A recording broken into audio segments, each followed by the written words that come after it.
Anong binigay ni Yahweh kay Solomon nang humingi siya ng karunungan? Karunungan.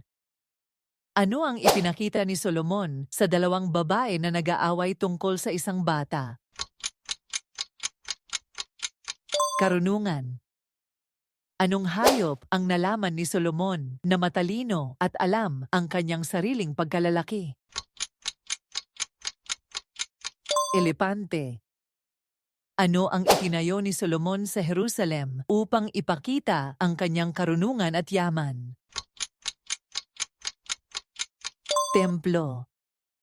Ano ang isang halimbawa ng karunungan ni Solomon sa pananampalataya?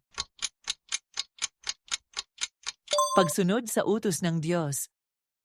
Ano ang sinagot ni Solomon nang tanungin siya kung ano ang pinakadakilang kautusan? Love the Lord your God with all your heart. Saan nagmula ang kasabihang Wisdom of Solomon? Biblia.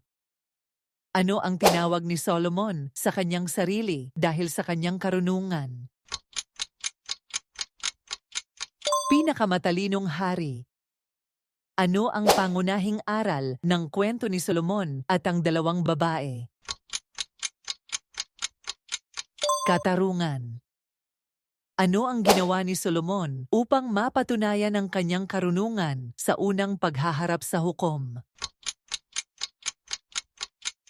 Humingi ng tulong kay Yahweh.